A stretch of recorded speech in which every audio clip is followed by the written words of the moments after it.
Gulaalii waancaa Afrikaa marsaa xumuraan bor morkii Itoophiyaa dirreen alaa Cote d'Ivoire waliin taasistuun eegamam Itoophiyaan taphicharraa qabxii tokko argannaan waggoota 8 booda waancaa Afrikaatti ni deebiti. Andinnat Biraanuu dabalata qaba. Adoolessa 18 bara 2019 Egypt magaalaa Kaayirootti carraan taphoota ramaddii waancaa Afrikaa yoo bahu hundeessitoota waancaa Afrikaa keessaa tokko kan taate Itoophiyaan ramaddii kaa jalatti Cote d'Ivoire, Madagaskar fi Niger waliin ramadamte. Yeroos biyyattiin shaampiyoonii Afrikaa si'a lama Cote d'Ivoire taate waancaa Afrikaa bara 2019 Madagaskar akkasumas Niger waliin yoo ramadamtu namoonni Itoophiyaan ramaddicharraa ni dabarti jechuun tilmaaman muraasa turan. Taphoota gulaalii marsaa tokkoffaa fi sadaffaa kan mo'ame gareen biyyaalessa Itoophiyaa Waaliyaan amma garuu taphoota sadan darban dirree isaarratti walitti aansee injifachuun qabxii 9 sadarkaa lammaffaarra taa'uun tapha xumuraa eegaa jiru. Cote d'Ivoire goolii 2-1, Niger goolii 3-0 akkasumas Madagaskar goolii 4-0 injifachuun miiragaa irratti kan argamu garichi erga Madagaskar mo'ateen booda jimaata darbe gara dhiyaa Afrikaa imaruun Cote d'Ivoire Abidjaanitti argama. Lammiilee biyyattii hedduun kan itti abdatame garichi imaana fi alaabaa biyyattii qabachuun morkii Cote d'Ivoire waliin taasisuuf qorannoo COVID-19 taasisuun shaakala taasisuurratti kan argamu yoo ta'u federeeshiniin kubbaa miilaa Itoophiyaa sanga dirree shaakala isaanii imaluun deeggaraa jira.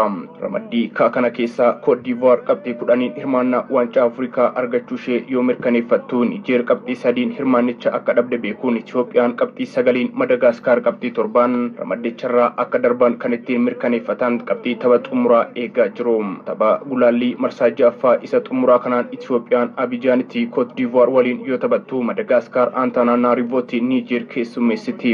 Qabxii 7 sadarkaa sadaffaarra kan jirtu Madagaskar ramaddicharraa darbuuf qabxii Itoophiyaa galmeessituu eeguuf yoo dirqamtu Waaliyaawwan garuu carraa ofii murteeffachuuf gara dirree seenu.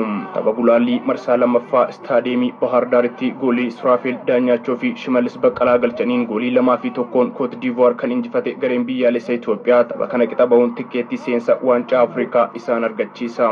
Bara 1957 Afrikaa kibbaa Egypt fi Suudaan waliin waancaa Afrikaa kan hundeessite Itoophiyaan bara 1962 shaampiyoonii waltajjichaa taatus riikaardiin waltajjii guddaa biyyoota Afrikaa kanaan qabdu gadi aanaadha. Bara 2013 instructor Sawunnet Bishaawul Leenjiyaa waggoota 31 booda hirmaannaa waancaa Afrikaa kan deeffatte biyyattiin ammas erga waltajjicharraa fagaattee waggoonni 8 darbanii jiru.